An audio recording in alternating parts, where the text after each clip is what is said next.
Dans un petit village au cœur de l'Afrique de l'Ouest, on racontait une légende vieille de plusieurs générations.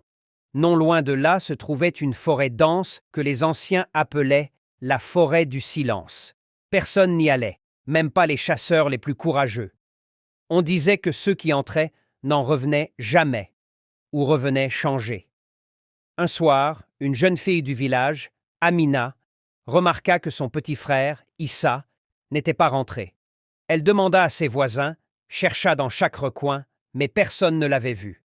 Au lever du jour, des empreintes d'enfants menaient droit vers la forêt interdite.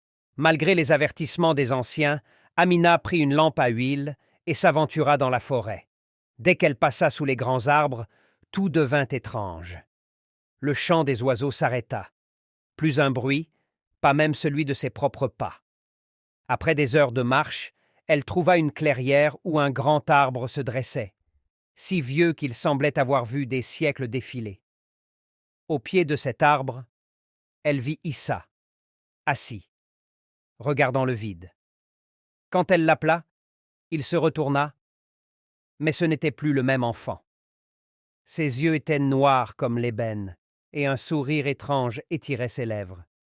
Il murmura « Amina, il t'attend.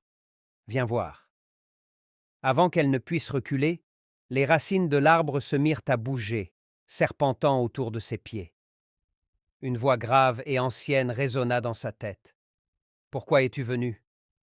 Ce qui entre ici m'appartient. » Amina comprit qu'elle n'aurait jamais dû franchir cette limite, mais avec courage elle répondit « Je suis venue chercher mon frère.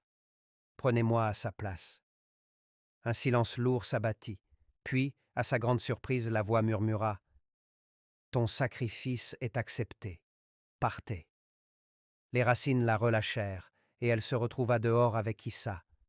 Mais depuis ce jour, chaque nuit, Amina entend un chuchotement près de sa fenêtre. « Je t'attends toujours. »